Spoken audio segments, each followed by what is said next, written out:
This one is someone looking for writing advice. They've also given me permission to show this on the stream. How do I plan and plot a story? Well, as the title suggests, I need some help. I also always struggled with plotting a story. I know the basic beginning, middle and end, but I have no idea how to actually write that or plan it, if that makes sense. None of the things I've looked up make sense to me. How do I actually do it? I hope this is the right place to put this. I think this is the key part. So, beginning, middle and end, but I have no idea how to actually write that or plan it. So there are two main camps of writers. One is a discovery writer, and one is an outline writer. I don't think that's the term people usually use. They use all sorts of terms, like a pantser, because they write from the seat of their pants as they go, or like an architect or a gardener, and all this kind of stuff. I think everyone is a bit of both, but they can skew heavily in one way or the other, or have more of a equal mix. In general, discovery is about making stuff up, and outlining is about making stuff up about the structure, and the discovery is making stuff up about what happens in the text. It's really a spectrum, and it's all the same stuff really. So no matter what, you're going to be making some stuff up at some point, and you're going to be structuring what happens in some way, like this happens before that, this is the plot, and so on. You might not do that, so you could make stuff up as you write the prose itself. Prose is the term for the actual text of creative writing, fiction stuff. As you write the prose, or you could make stuff up before you write the prose, and you're making up the structure of it. So you could make up the words you write. You also make up the structure, but do you make up the structure before or after or during you're making up the words? So if you're structuring before you write, then that's generally what an outliner does. They write like an outline of what's going to happen, and they can like move what's going to happen around in the story, and work on the structure and stuff without actually writing any of the text that the reader will read. Structuring after you write, and that includes stuff like editing and like redrafting and the changing of characters and things like that. That's all like adjusting the structure of the story, essentially. So you might do that after you write, in which case you're a discovery writer and you make up what happens and then you sort out the structure. If you structure while you write, you're probably going to go insane. But this is kind of what I do. So what do I do? So I kind of do a bit of both. I think this is what they call a gardener, as opposed to an architect or something. But it might be a bit different to how other people write stuff. So I make stuff up as I write. I note things in square brackets so I can find them later, just with like a find and then look for square brackets. That's why I did that up there. That I know need structure. So that could be like editing to polish it up. It could be like the name of a person, of a character or something. So I just like I need a name here, or like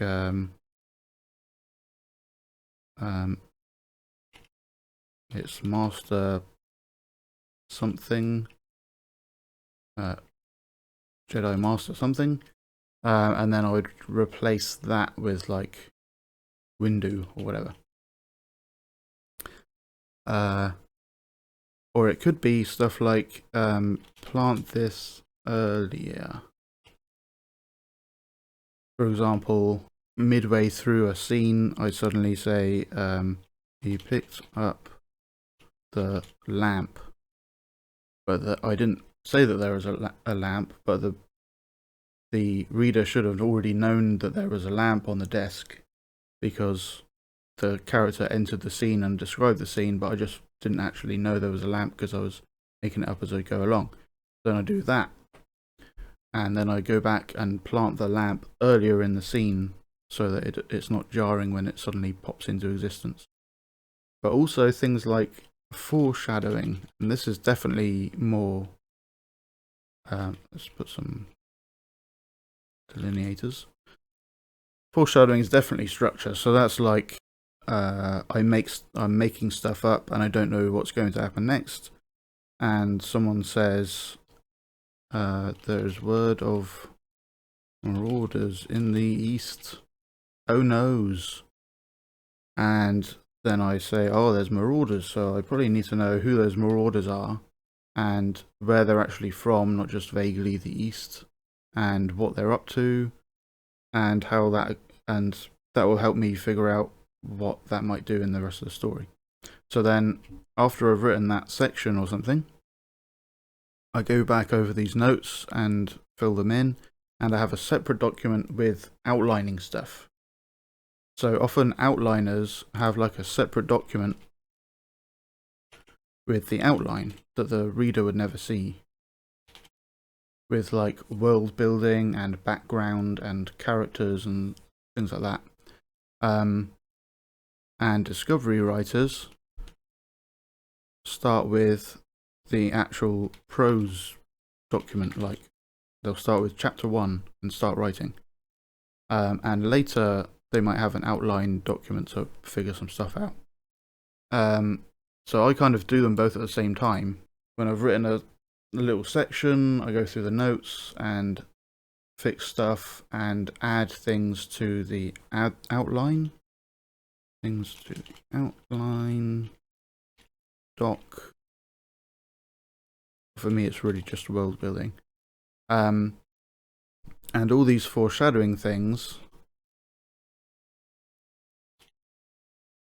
I just have a list of stuff that was foreshadowed, and then I'll work those in as I go. So when I come to write the next chapter, then I look over the foreshadowing stuff, and is there anything I can mention or expand on in other ways, like add more details to it, have other people just mention it in passing, like this was mentioned in passing, to kind of bolster the fact that these marauders are there and remind the reader. So like remind the reader of it, or just have the marauders attack. So the thing that was foreshadowed, have the thing that was foreshadowed happen. So like an event happens based on it. And as I do any of these things, any new details go in the world building document. So now I know more about the marauders in this case, but I'm still just making stuff up as I go in the moment and not outlining it ahead of time. The only part this document plays in actual outlining is, like, I know certain things have to happen at some point, so what's the point of mentioning the marauders if they never actually show up? After the first, like, chapter or two, I had a lot of new characters. because I just made them up. So then I like gave them all names and like a brief like one line like what this character's deal is, and I also looked up on Google just character art stuff. So like character art. Stuff like this. And maybe for each character I have a couple of images, mainly of their face, so that I can kind of envision them in my head, and kind of draw on that for descriptions. But yeah, that can help people with outlining characters in particular. Just like grab that and put it in your document to help you remember their style or their like this indicates a certain personality, you know, expression on their face, something like that. So that can help as well. It's a good tip. So anyway, so there's kind of lots of different ways that people can write. And you'll probably find your own mixture of all these ideas as you develop your writing style and the way you like to work. So there are some principles that help the prose writing itself, but not specifically discovery writing. They have like show, don't tell, because showing someone is how a reader would experience it in real life, so they can intuit what the facts are, as opposed to just shouting facts at them.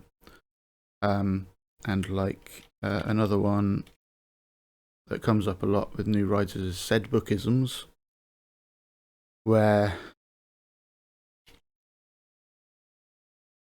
you have hello, she said, because she said hello. You'd have shouted, that's fine because that's changing how hello sounds in the reader's head. She said she expounded, like what does that mean? How does that affect what you're actually showing me? You're kind of telling me something about it. Or explained. If your dialogue doesn't explain anything, then she didn't explain anything. If it does explain something, the reader already knows that she explained it, so that isn't necessary either. So said is usually fine for any situation. So like Said-bookisms is weird words people throw in instead of said. Another classic one, which is that's used in like really old books, because it used to be used more commonly for saying something or shouting something or whatever. But nowadays it looks real dumb.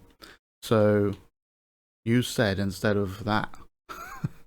There's outline ideas like the M.I.C.E. quotient. So the M.I.C.E. quotient is like an acronym for milieu or setting, idea, which is like a question and answer, character, which is like character growth, and event, which is like a cataclysm. That's what the M.I.C.E. stands for: milieu, idea, character, event. And those are kind of helpful ideas of how to make an arc. So a milieu arc would start with enter and end with exiting a setting. So like they go to Narnia, they come out of Narnia. An idea would start with a question like who done it, and an answer who did it. A character arc would be being dissatisfied with themselves or the world or like how things are. They end up satisfied, whether that's through like accepting their lot in life or who they are, or changing who they are, or changing their lot in life.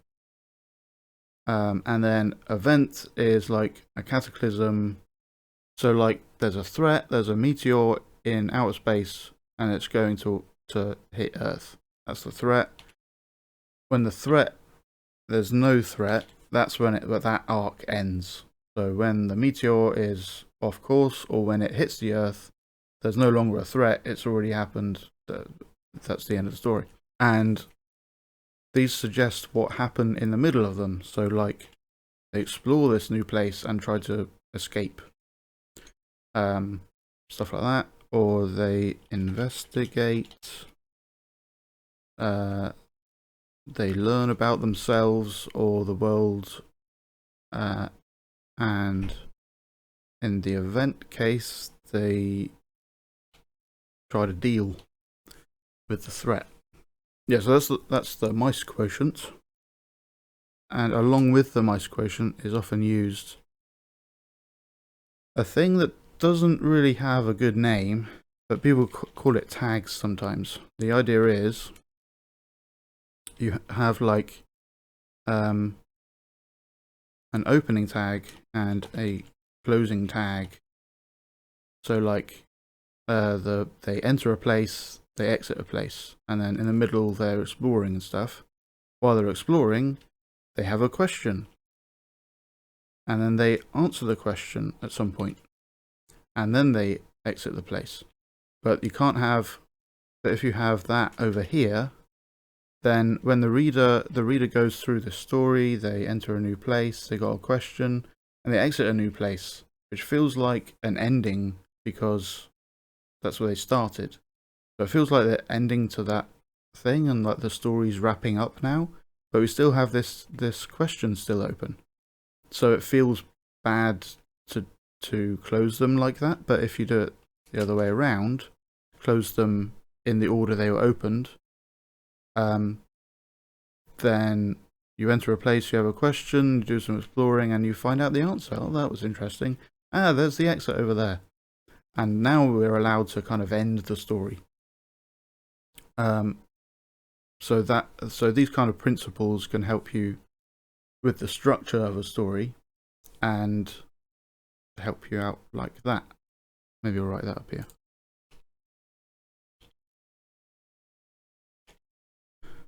So it's been a while, but I think the Snowflake outlining is like to have like broad strokes of like beginning and end. Now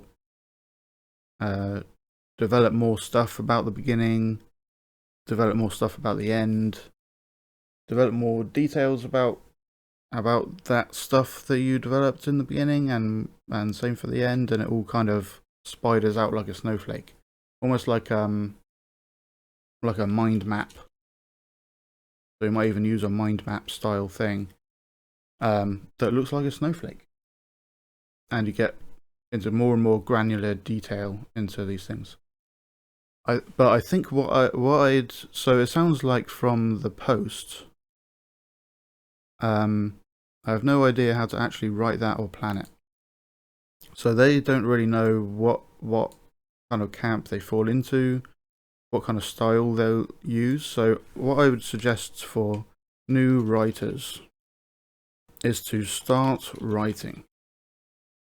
So essentially discovery write. Make stuff up. Discovery write. If it turns out you're an outliner, you'll probably find that really hard. You'll find it really hard to think of what comes next.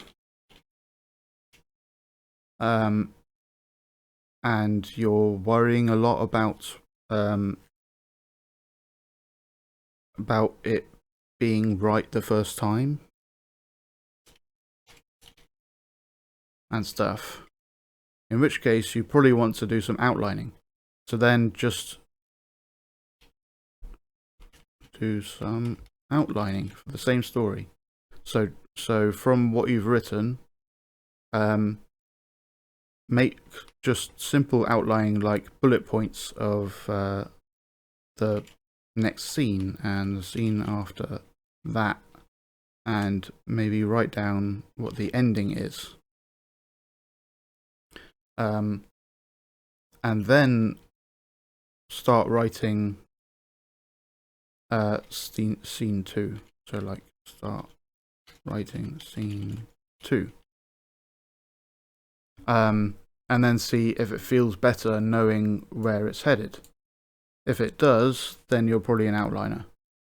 Something to be careful with outlining is Worldbuilder's disease, they call it, which is where you get stuck in outlining for years and years and never actually write any prose. For example, J.R.R. Tolkien was in Worldbuilder's mode for ages before he actually wrote the story.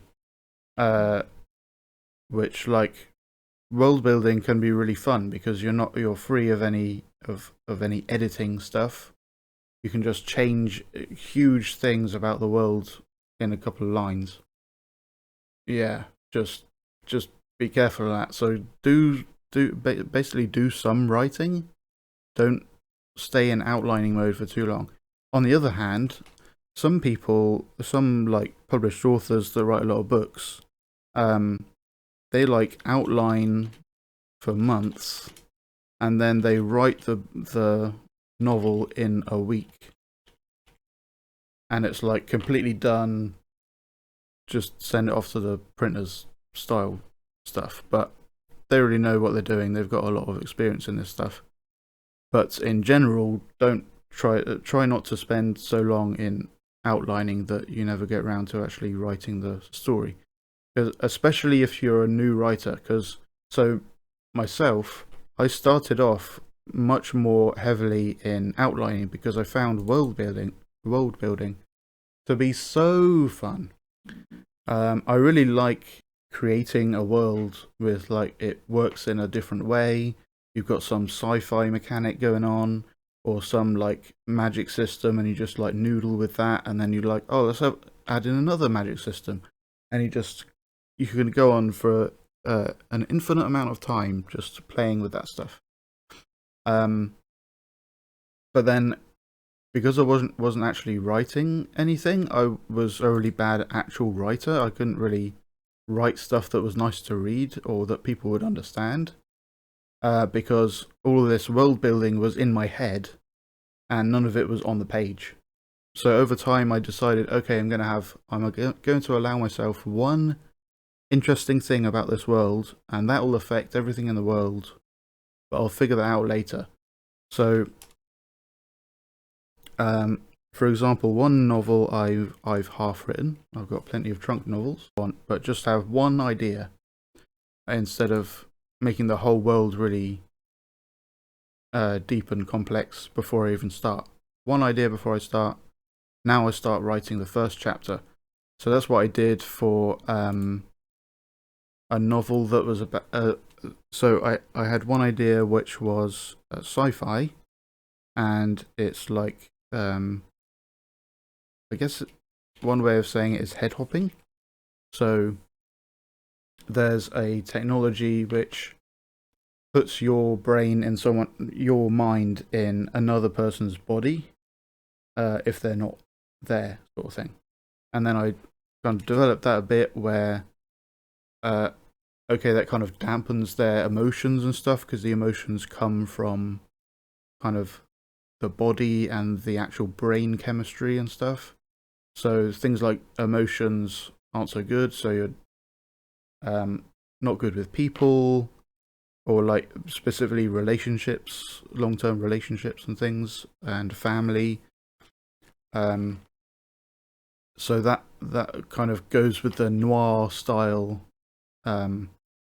detective, for example, where like they don't need family and stuff, they just get in the way, and I'm going to solve this case and I'm going to step on people's toes, but it doesn't matter because I'm solving the case. So then there's a detective agency where they store their original body in like a vat, and their head bounces between these like bodies that they've rented from people to go around, and they're safe from people wanting to attack them because they're in a new body every week, stuff like that. And everything came out of that. And that let me get started and then develop my idea of what the actual story was as I went. So it's kind of a self-imposed limit on world building. But then as I wrote the chapters, I started developing that other background stuff about what other ways the world uses it, what the deal is with the bodies they use, just based on how I wrote it.